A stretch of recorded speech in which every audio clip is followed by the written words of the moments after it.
Okay, we're reconvening the committee of the whole meeting for June 25th, 2025. We're going back up to item 7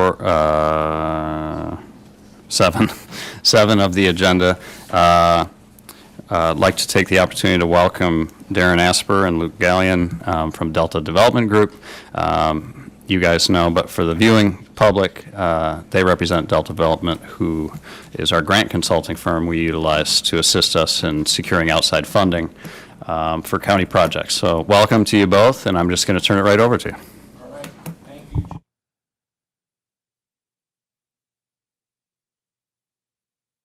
There we go. Now I'm live. Thank you, Chairman Harris. Thank you, members of the board. It's great to be here this morning to talk about the work that's been done in terms of grants and working with your team here in Allegheny County.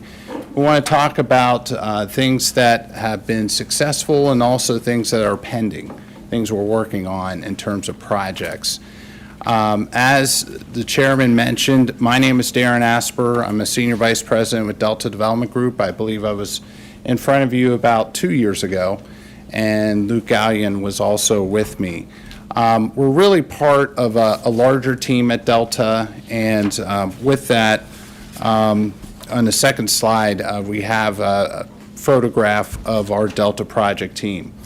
Within your materials, you should have a PowerPoint presentation, and then we included 3 attachments that show a funding strategy that we put together, a project schedule for the Gateway project, and also a map that shows the Gateway project area. We wanted to do this because when we do a PowerPoint presentation, there's a lot of numbers, a lot of things on the screen, and so we want that in front of you so you can review it as we're going through it. So as I mentioned, as part of our project team, it also includes Julie Klopecki, who is the owner of Lincoln Concepts. She is our Washington, D.C. contact in terms of helping us identify what we need to advance with federal funding requests. We also have Will Lewis, who has been helpful on our projects as well as we go forward with the team. There's other folks that have been involved, but that's been the core team as we go through this project. You can go to the next slide. Okay, so in terms of work to date, pending, I think we advanced to one too far. Let's go back right there. Work to date, in terms of awarded applications, these are applications that we have worked with county staff, worked with you on in terms of securing awards. That total, as it stands at this point, is $1.875 million. That includes 5 different grant requests, grant awards. One is the Federal Housing and Urban Development Economic Development Initiative account for $425,000. And of course, you're familiar with the fairground improvements. So that was that award. We also secured Empire State Development Strategic Planning and Funding Feasibility Study funding for the countywide sewer study. That was $100,000. And then through the Appalachian Regional Commission, we helped the county in terms of allocating that funding that was allocated through the IIJA, or the Infrastructure Improvement Jobs Act. There was one that was $560,000 to do the countywide sewer study, and another $740,000 application or allocation for the Gateway Waterline and Tank project. And then the final one was a $50,000 award through CDBG Community Planning for the countywide housing study. So I thought it was very interesting when I heard the discussion. You did the rankings in terms of what the highest needs are, what you identified. I saw infrastructure, quality of life. You know, those are things we're trying to work towards. Obviously, the Gateway project, we're going to talk more about it through this presentation. That's a key project and initiative in terms of future development, future economic development within the county. So next slide. Pending applications. So there's 3 at this moment, and we're looking to do several more. At this point, the pending applications consist of about $5.58 million worth of funding. The first one is the Empire State Development County Infrastructure Grant. If and when awarded, those awards are anticipated in the summer of 25, so sometime this summer. That's $500,000. That was a submission for the Gateway Water Line and Tank Project. The second 2 applications were actually requests that were made to your congressional delegation for 2 different projects related to the Gateway. The first was a $3.03 million allocation submission for the Gateway Water Line and Tank Project. And also the submission for the Gateway Wastewater Package Plant for $2 million. Now, we're pleased to report that we found out about a week or so ago that those 2 projects have been advanced to conference in Congress, and they will continue to move forward through the fall. So we're going to talk a little bit about what our strategy now is going forward to advance those 2 initiatives. Doesn't mean we have the funding today, but we're going to work with various staff members and congressional offices to demonstrate the need and the importance of those 2 projects to Allegheny County. Next slide. Luke's going to talk a little bit about the Fairgrounds project. That was kind of our first project coming when we came on board with the county, and he's going to talk about that process. So Luke? Sure. Hi, everyone. I'm Luke Gallion, an associate with Delta, and as Darren said, I'm just going to walk through an example of what we did with the Fairgrounds project. This was our first grant that we did with Allegheny County, and we're now in the reimbursement process. So this will kind of give you a good overview of like how Delta can assist with the full grant process, including the application piece and then like the post-award compliance piece. So the first thing we did in spring 2023 was we put together the application for a $425,000 request through community project funding. This was for improvements to the county fairgrounds. So we put that request together, and then following that going through summer 2024, we supported that request with government relations efforts with your congressional delegation. Primarily that was Representative Langworthy, and so we helped you talk to them, put together briefing materials, set up meetings, and throughout that year we supported that request to ensure that he supported the project. And so that resulted in him being able to secure that funding. It made it all the way to the end, and when the budget was approved, you did in fact get that $425,000 award. And then once that funding was awarded, there was a post-award compliance process. So we had to submit materials through what is called the HUD DRGR portal. And so that took about a year as well, collecting additional materials, further details about the project. And so we helped compile those, we helped set up the portal, submit those, troubleshoot with the portal, and then there's some back and forth dialogue with HUD. But then after that process concluded, they issued a grant agreement. And the other thing we did throughout that process is we also worked on submitting environmental review materials through a separate HUD portal, the HEROES portal. So once those 2 processes concluded in late spring 2025, a grant agreement was issued. And so now the fairgrounds has been able to begin that project, like paving the road, electrical improvements, painting roofs, and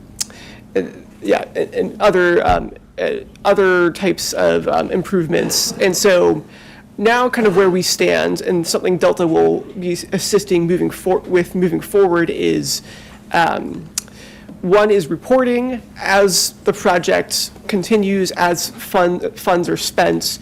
The county will have to submit regular reports, and Delta will assist with staying on top of those, putting them together.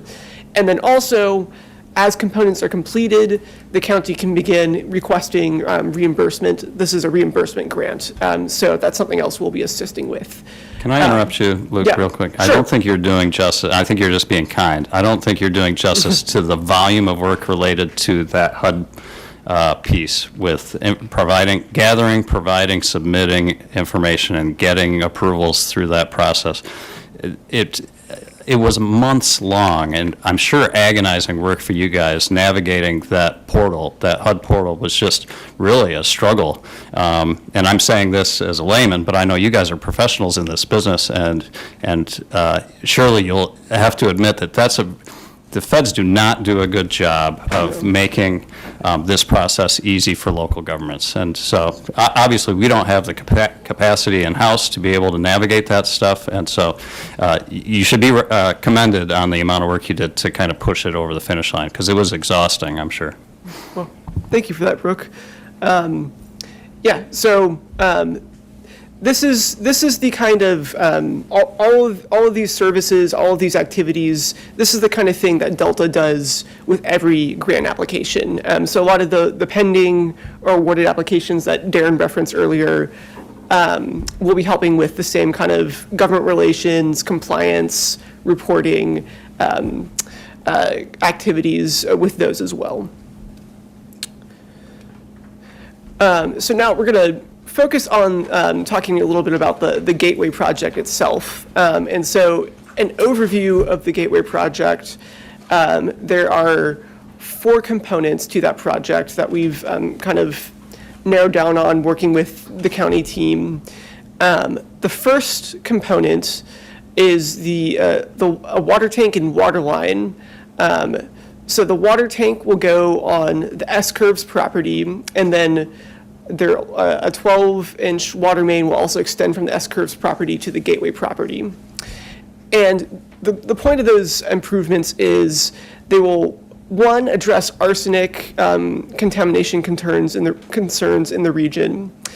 And then they also will prepare the Gateway site for development, for example, supporting a future cultural center or hotel. And they'll also prepare the S-Curves site to support a future DPW facility at that location. The next project component is a wastewater package plant that will be installed at the S-Curves. And so that will also support future developments at the Gateway property. It'll also go towards supporting a new DPW facility. Wastewater collection system, component number 3. So that will also be located and installed at the S-Curves property. And like the other 2 components, the goal there is really getting the site ready for the Gateway site for a cultural center, tour, hotel, other amenities, and then S-Curves for future county facilities. And then lastly is that cultural center, that's component number 4. And so the plan is to construct a 5,000 square foot cultural center on the Gateway property. And this will really serve as a tourism hub for the county, and it'll help drive forward economic development, help capture some of the more visitors, create more opportunities for the county. And so the total cost of these 4 components, based on the most recent cost estimates, is $14 million. 4 primary goals that we have identified for the Gateway project. So goal number 1 is to install water infrastructure and sewer infrastructure to really develop that Gateway site, which is at the center of the county's economic development plans. 2 is to develop the Gateway site into a tourism hub with a cultural center, hotel, as we've mentioned. Third goal is to address community arsenic, water contamination concerns. And then goal number 4 is to get the S-curves property ready for future facilities. And, there may be other goals, but these are really, working with the county team, what we've identified as the main goals of this project. And so this is a very basic map. You have a more detailed map in attachment A, I believe. But this is a basic map of, wrong pointer, of what can be expected, where the improvements are going to take place. So you can see, this is the big picture map. We have a couple others that'll zoom in a little bit more, but you have the Gateway property, and then you have the S-curves property. And so a lot of the improvements will take place on the S-curves property, but will eventually serve the Gateway. This is where the hotel will go. And then the water line is going to go from S-curves to the Gateway property. So this zooms in on the S-curves site. So you can see this is the water line that we were mentioning. It goes to the Gateway. That's what that red line is. And then this is the location of where the wastewater package plant is going to go. And then up on the hill, the water tank is going to go there. And because it's on the hill, that's going to help with like water pressure issues.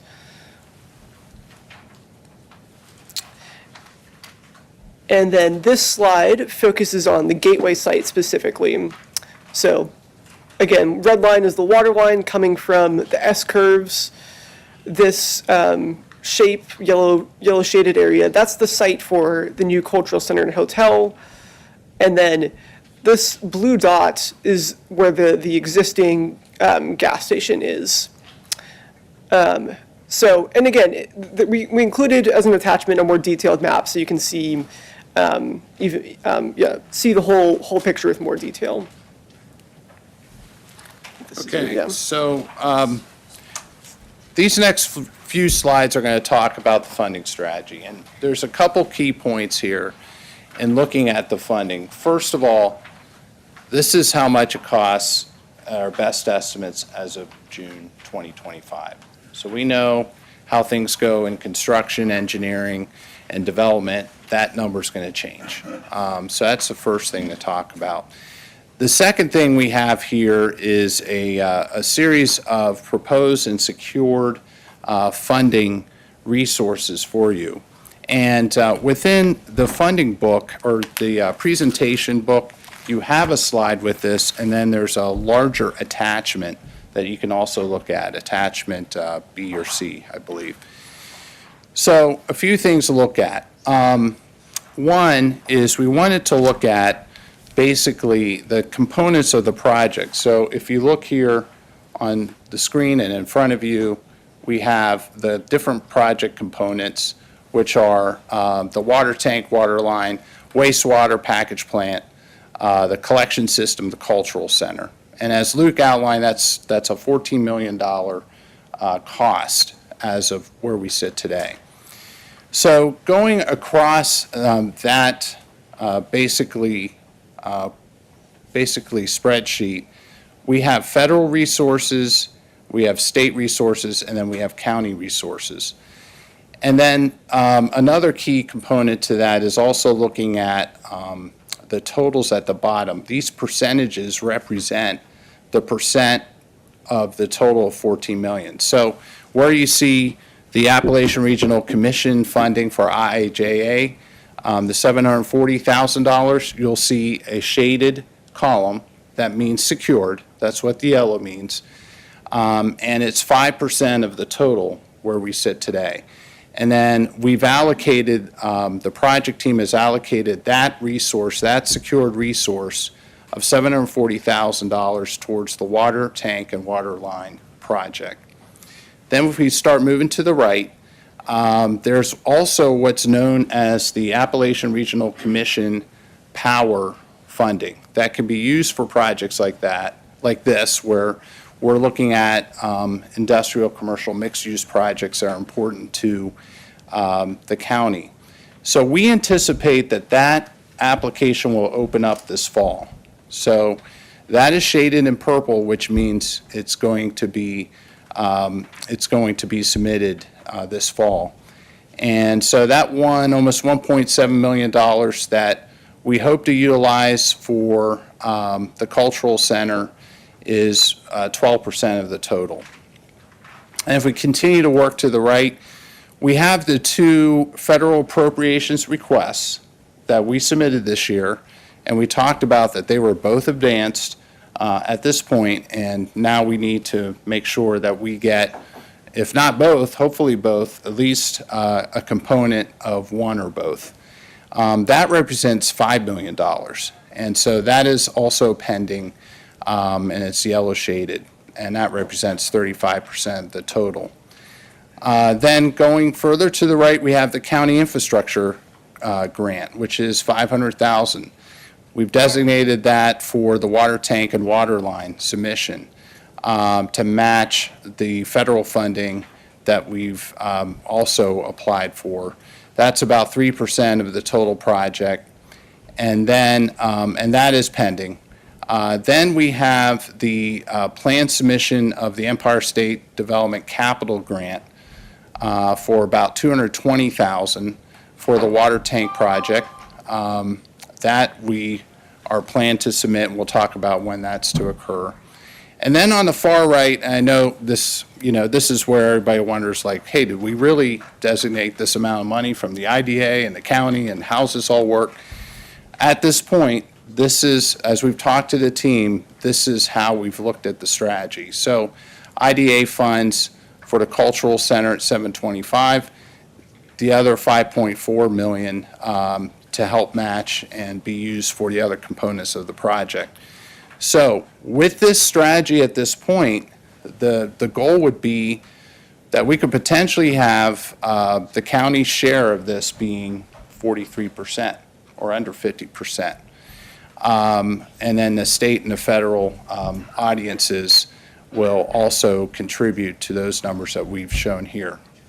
Now, important thing to remember, we're not always going to be successful at the rates that we show. The numbers could be cut back. The cost estimates could go up. So it's important to remember this is where it stands today. And we're just being upfront in terms of what's secured, what's pending, what's being planned.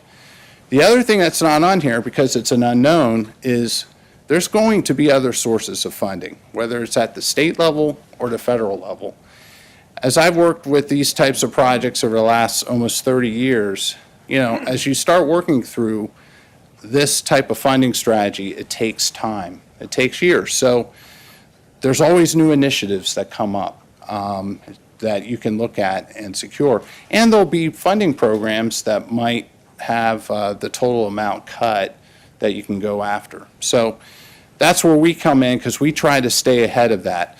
When Chairman Harris talked about, all the work and all the, red tape that Luke and our team had to go through for the agriculture project, what's a key component to that is you had to understand we made that request under the Biden administration, and then we're implementing that under the Trump administration. So there's two different audiences, and we had to stay on top of things that maybe the Biden administration liked and wording and how you identify things are not acceptable under Trump and vice versa. So, our team, we always stay ahead of that. What are the federal audiences looking for now? What changes at the state level? And those are things that we help you in terms of going through this process. So next slide. What I did here is we identified some funding source notes within it's attachment B, and that's basically every funding source that we've either secured, are planning to submit, or are pending. Just some things, and I won't go through each one, in terms of match and what it's planned to be used for. So that's basically how this strategy looks for the Gateway project as we sit here in late June. Next slide. So I went through this, but this lists us out nicely. I know some people really can understand spreadsheets, and that's how they process things. Other people like lists. So what we did is we took each one of those funding programs and identified the awarded and pending funding. And that's everything from the ARC funding, what the match is, what the next step is in terms of compliance, the community project funding, the STAG accounts that we've made the request to Senator Schumer's office, where that stands.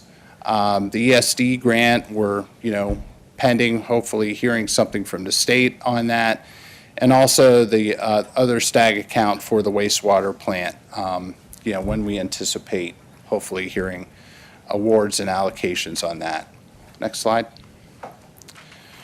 Okay, so I mentioned earlier that the two federal requests that are in play for the $2 million and the $3+ million, now's the time that we were talking about this yesterday in our team meeting, that we have to act in terms of communications. So what we discussed yesterday is that our team needs to communicate with the Senator's office, the U.S. Senator's offices in Binghamton in terms of the importance of this project. So I think we're going to set up a meeting where a delegation from the administration, also from this body, can go to Binghamton to meet with the Senator's offices to say, hey, thank you for advancing our requests. This is why it's important. And initially we thought, well, maybe bring them out here to look at it, but I think the chairman made a good point, like, okay, they'd come out here, staff, and they'd see a farm field, and it's like, what's happening here? It's better to go to them and have a good plan, basically taking some of the slides that we showed and showing kind of the plan for that gateway area, what it could be even beyond what we're talking about today, why it's important to the county, what's the potential economic impact, what kind of support we have for the project locally, and also the timing, the schedule, where we're at in terms of advancing this initiative. So there's kind of some key steps there. We're hoping to do that post July 4th, either during the recess in July 4th or the August recesses to communicate with those offices. We're also planning to either do a virtual or in-person in Washington, D.C. with key staff that can help us in terms of advancing the cause. So for our team here in Allegheny County, the key is to set up those meetings, be ready to answer the questions. When you talk to these staffers in D.C., a lot of them, aren't familiar with either the district or the state as much as you guys are. So you got to educate them. Hey, we're from Allegheny County. We're a rural county. This is what's going on in our county. We really don't have a lot in terms of infrastructure-ready industrial commercial development sites. This is why this is important to us in advancing several things. So I think the consistent dialogue with various staff members and various offices will be important. And it's not only important for what's in front of them today, it's going to be important for what you're going to request tomorrow. Things like the Farm Bill, the Federal Transportation Bill, those are things that are coming up. And you want them to be familiar with Allegheny County and what you're trying to advance. And also the agency grants that aren't part of appropriations. Those are things that are going to be important. Go ahead. So again, we talked about the plan applications. This isn't related to appropriations, but the Empire State Regional Council capital funds for the water line and tank, that is coming upon us, and we're working on that for a July 31st deadline. And then we're anticipating an opening of the power grant, ARC power grant, this fall. So those are kind of the two things that we're going after with this project. Next. So I'm going to turn it back over to Luke to talk about the schedule. This is hard to see on the screen, so this is your final attachment that's outside of the PowerPoint. You can just pull that out and kind of follow along. Again, this schedule is where we stand as of the end of June. It will always change, but what we can do is, as we know more about the funding dollar amounts and our successes, and as we know more about the schedule, we can update you in terms of what's going on with schedule, and what's going on with funding. So Luke? Yeah, thanks, Darren. Yeah, so I will walk through a little bit, give a high-level overview of the Gateway project timeline. It is attachment C if you haven't noticed that already. Starting with the water tank and water line components, we have multiple applications queued up that are ongoing. The first one that we have pending is that county infrastructure grant, and we're expecting to hear back about that this summer, is what the expectation is. So we should be notified about that soon. And then we have the ESD Regional Council Capital Funds grant also going in this summer. And then we project that the community project funding, so that's that roughly $5 million, well, it's $3 million for the water tank and water line, $2 million for the wastewater package plant. That process is going to take a little bit longer. So what we're projecting there is awards hopefully will be maybe this fall, or at least announcements of awards, but then it takes a little bit of time with that post-award process to kind of get to the place of a grant agreement. So that funding award and grant agreement process, we're expecting that to kind of take place between September 2025 and May 2026. We're also working on ARC IIJA grants award compliance that is ongoing. And then what we're expecting for this component is you'll be able to get into engineering, bidding, contracting next summer, June 2026. And then construction, we're looking at starting in December 2026 and then going for about a year. The wastewater package plants, again, we talked about that community project funding process. We'll probably be involved in that for running from September until May. And then we're projecting similarly that engineering, bidding, contracting will start in June and run until September. And then most likely construction will run December 2026 to November 2027. The wastewater collection system. So this specific component, there's no secured funding for that yet. If something opens up, Delta will, as Darren explains, we can jump on opportunities as they come up. But currently, no identified funding for this specific component. And so that we project engineering, bidding, contracting running from August to January, and then construction going from February 26 to January 27. Lastly is the cultural center. So that's, we project putting in the ARC Power application this fall, and then the award we project coming out February 26 or April 26. And then engineering, bidding, contracting, May 26 to October 26.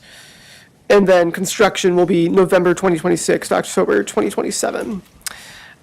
So, some of those, some of that timeline can change, but this is, at this moment, what we're looking at right now. Luke, would you call that an optimistic timeline or a realistic timeline? I would say it probably varies by components. Some of them, we have a more clear sense of this is how this grant program follows a very specific timeline.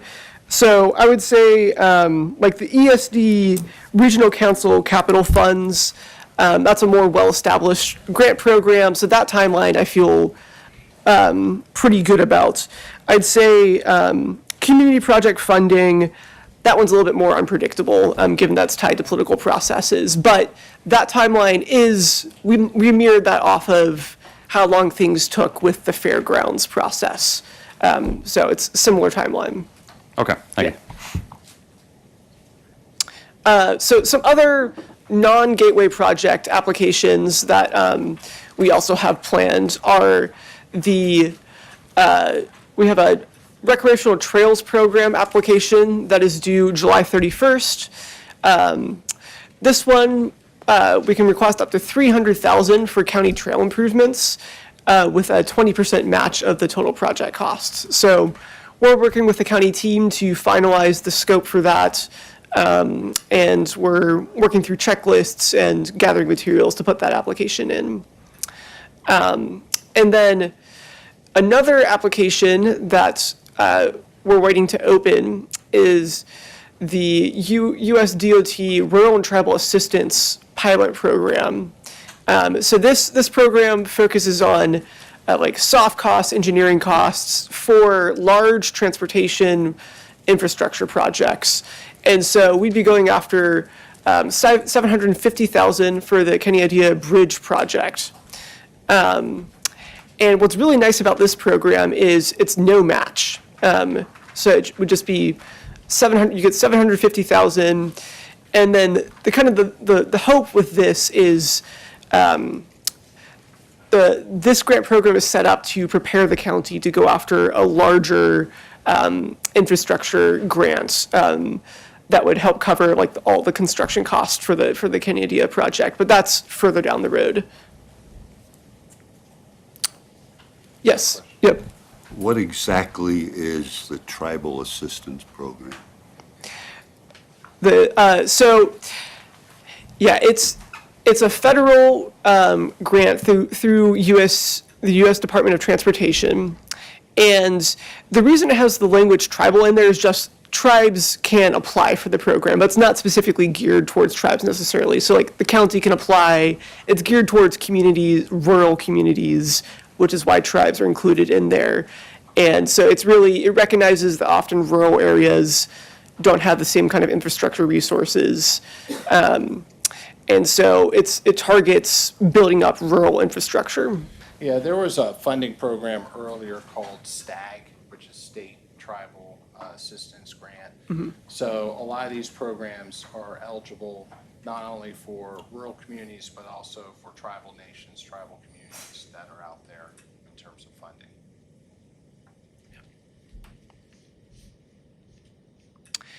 So this is a list of other funding opportunities that we've identified. We don't necessarily have projects for them at the moment, but we included them for this team to review and see like there is other funding opportunities out there. And so if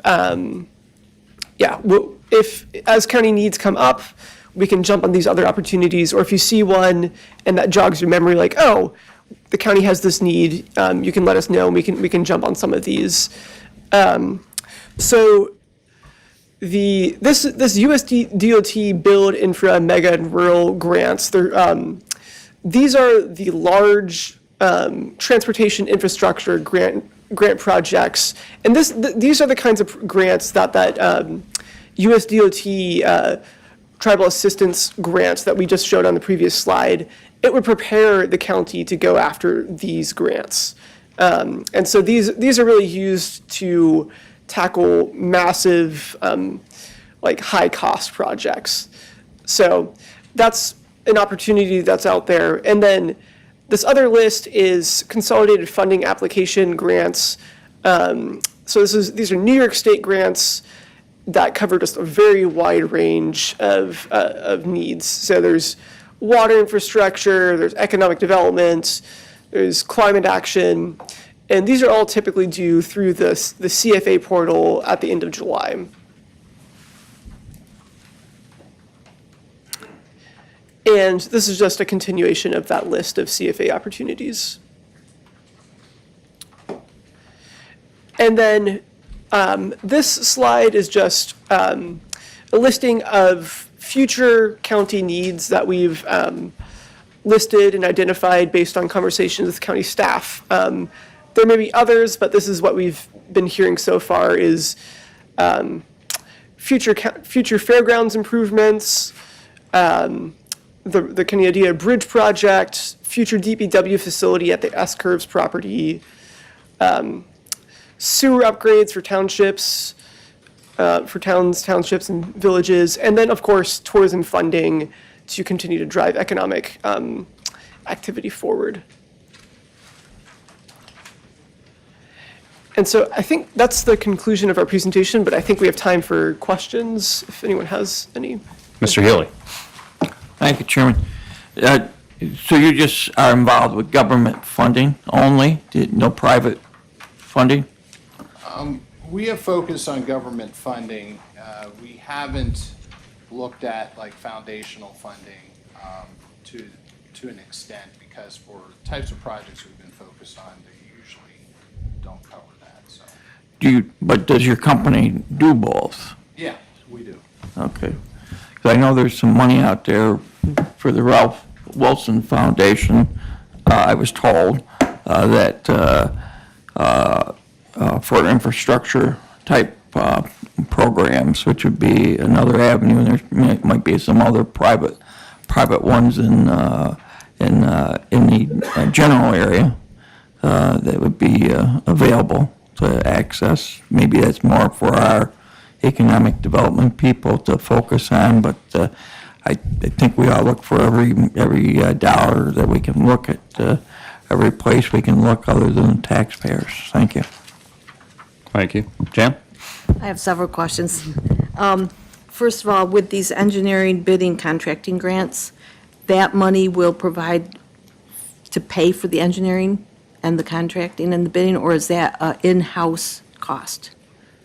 So are you referencing the rural and tribal assistance grant that I'm actually looking at all of them, particularly the wastewater package plants where it has engineering bidding contracting. And I'm just wondering if those are in-house expenses or if that money is actually provided in the grant to provide someone that will draw up the engineering, do the contracting, do the bidding.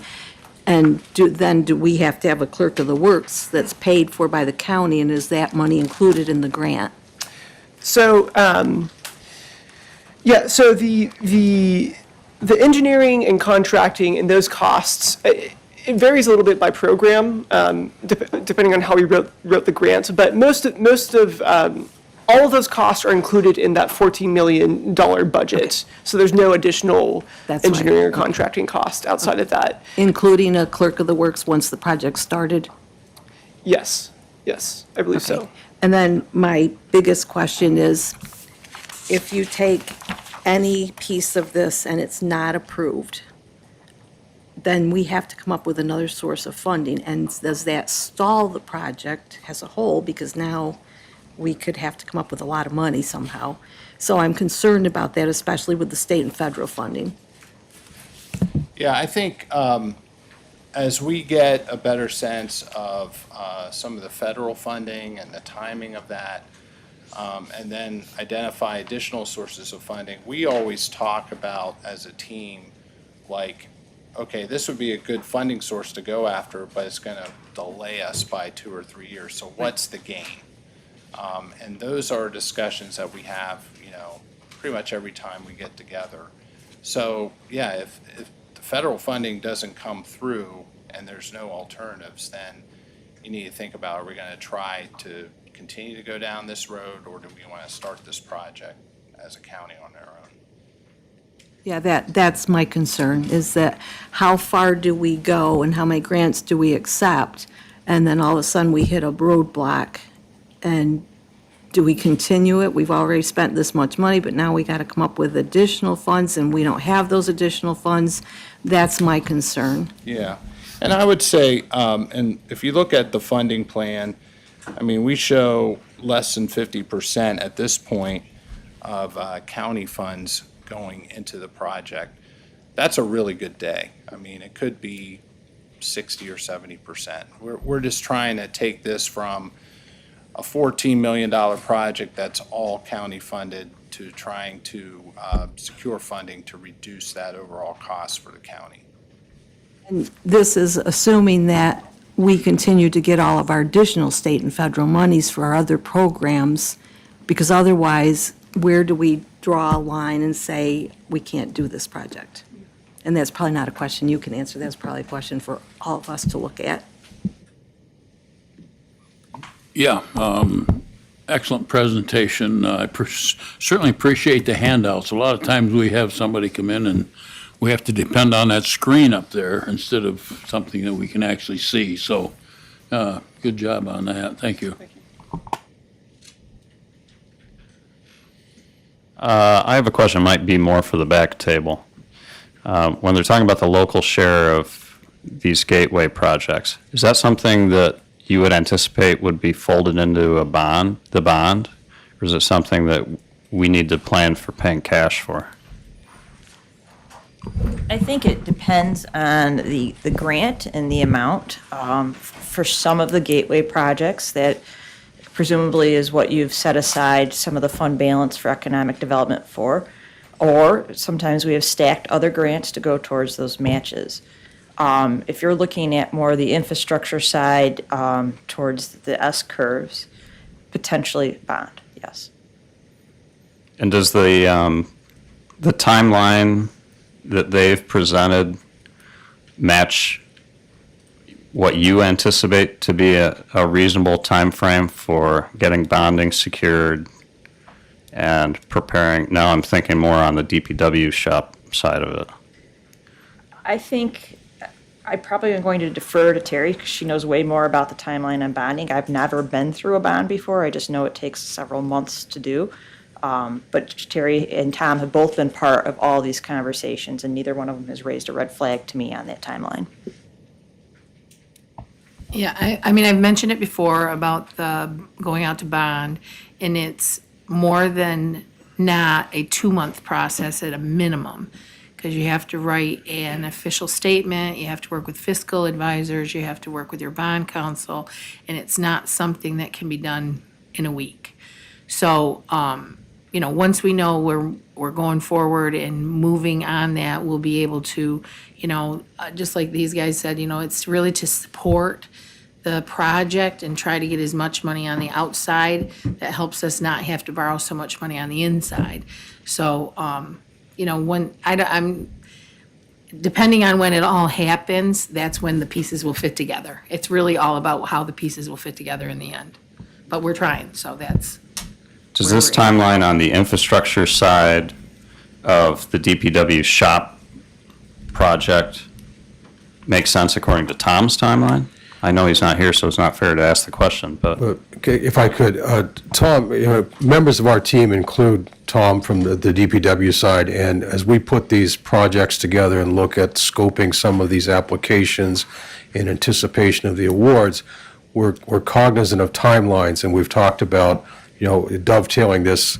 So, like the last time that we were looking at a change in some of the congressional allocations, with the delay from in administrations and that award not coming out, it did flex our timeline a little bit. So we were initially looking at water, but then we knew we had to include and expand a request for sewer, and that's how that got folded in there. So we are kind of cognizant of those plans and looking at that, and it's not something that two or three of us sit down and decide, because it is, DPW is part of that conversation, as is Keir from the Economic Development, Ashley from, Keir from Planning, Ashley from Economic Development.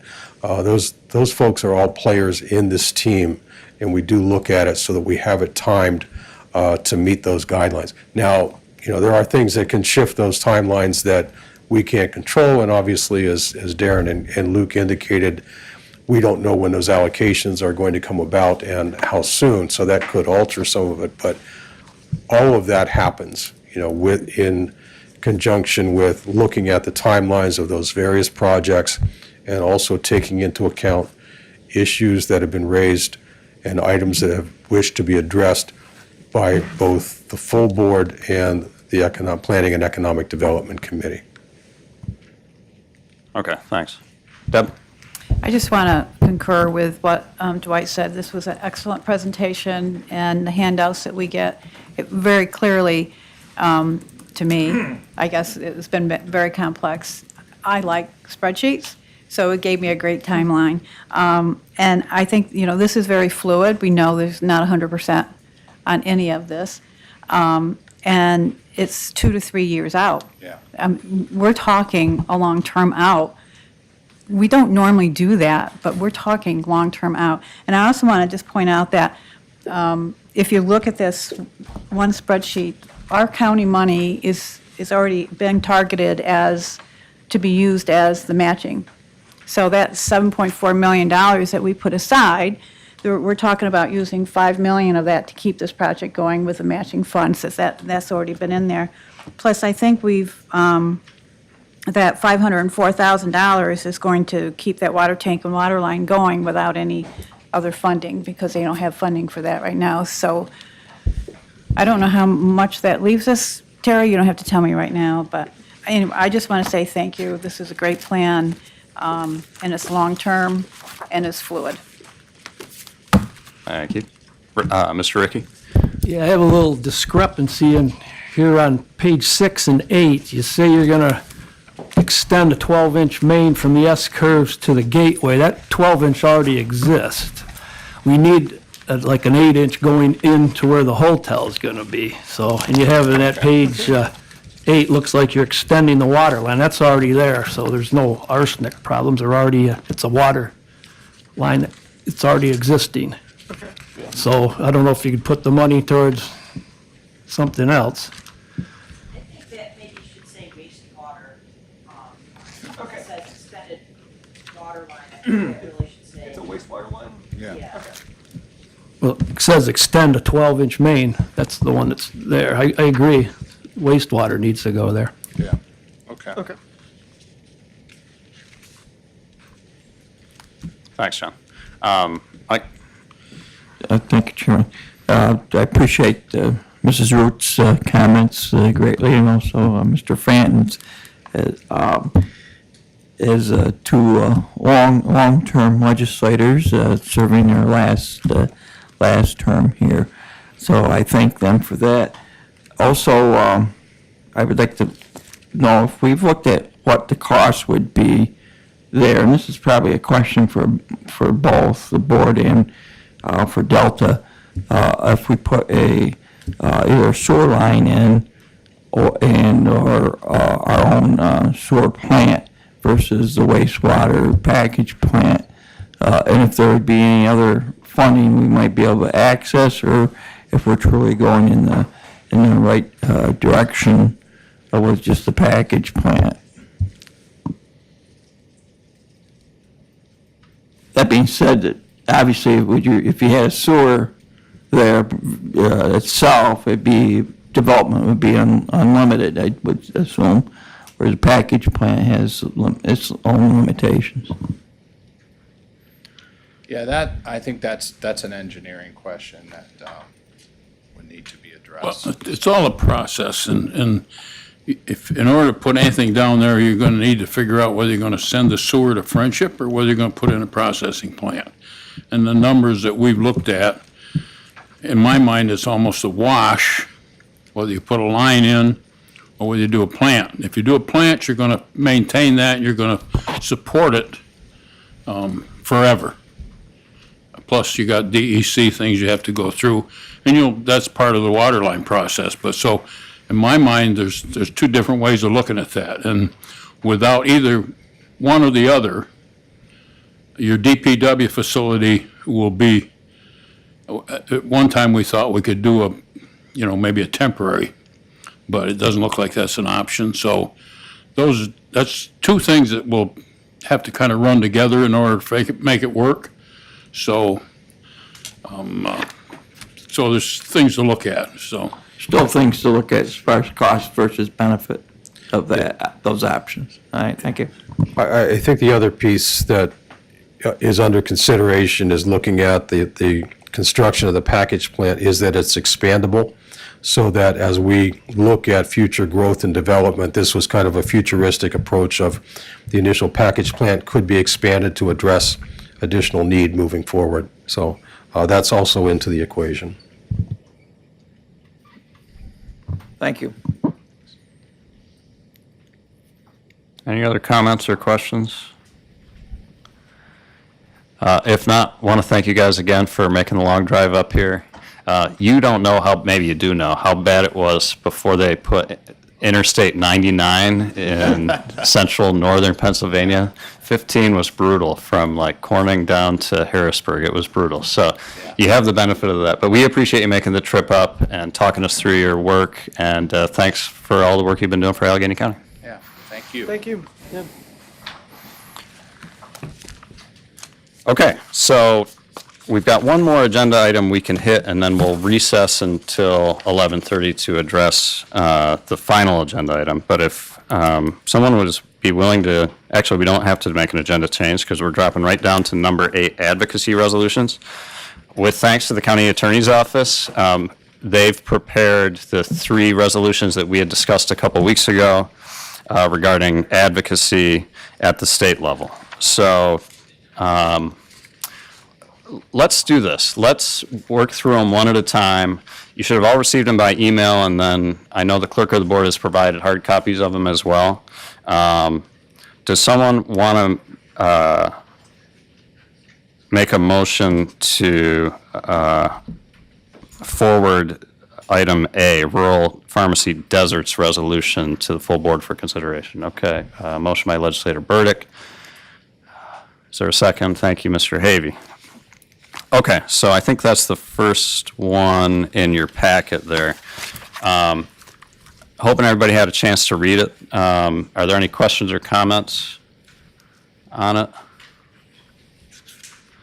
I can't recall if it's all 3, but it's definitely 2 of the 3 are already DOA up in Albany, whether they failed to be addressed by either chamber or if they passed one chamber and weren't brought up by the other chamber. Allison's put language in these resolutions to indicate that we support these bills that are listed, but we also are supporting any future legislation that would address the same problem in the same manner. So they're timely enough, and I believe I can't remember if it's the Senate or the Assembly, or maybe both, may be coming back into session later on in the year, and this subject matter may be brought back up. So I think it's appropriate for us to continue to pass these resolutions despite the fact that they're not looking hot right now, I guess. Any comments on the pharmacy desert resolution? Jan? Mr. Harris, I agree with you. This has been brought to our attention by some of our constituents, and I think it's an important thing to keep in the forefront and not just let it get washed under the table and forgotten about. So I think it's important we do that. Thank you. Thank you. Further comment? If not, all those in favor say aye. Opposed? That one's approved. Next one is calling on a change in state regulations regarding municipal use of savings and loans, savings banks, or credit unions as depositories. Someone want to make that motion? Thank you, Mr. Curran, second by Mr. Stockin. Any discussion on that? Okay, all those in favor say aye. Opposed? That one's carried. Last one.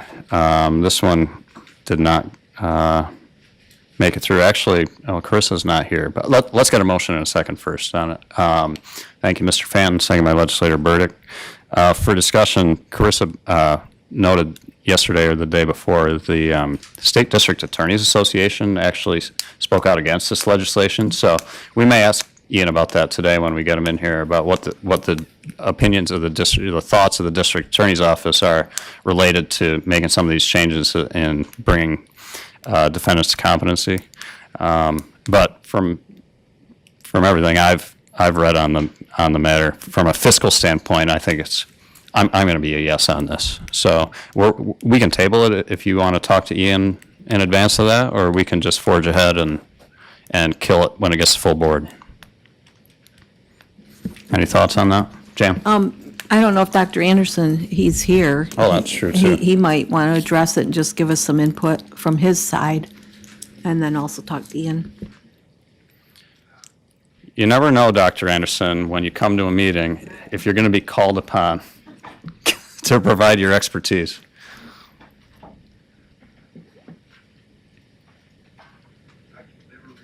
The right one. Yep. There we go. Thank you for the opportunity. I am obviously supportive of this.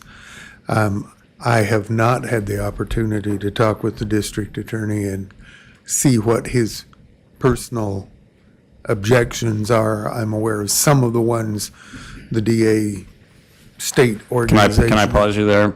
Just for clarity's sake, I'm not sure he has any objections to this. I just know that the I have State not talked State to him. DA's Association has voiced some concern.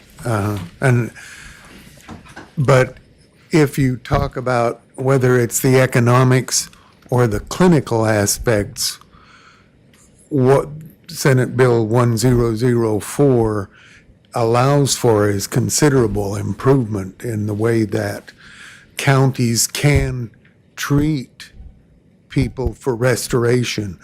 There are a couple of counties that are doing pilot projects on in-jail restoration and also community-based, they call it jail-based restoration and community-based restoration, which seem to have some very positive aspects. And so I think certainly from the perspective of community services and the Community Services Board, we're very much in favor of you supporting that. Any questions that? Thank Yeah. you. Thank you, Doctor. What's the board's pleasure, Harry? Forge ahead? Okay. All right, I'll call the question. All those in favor say aye. Aye. Opposed, and that's carried.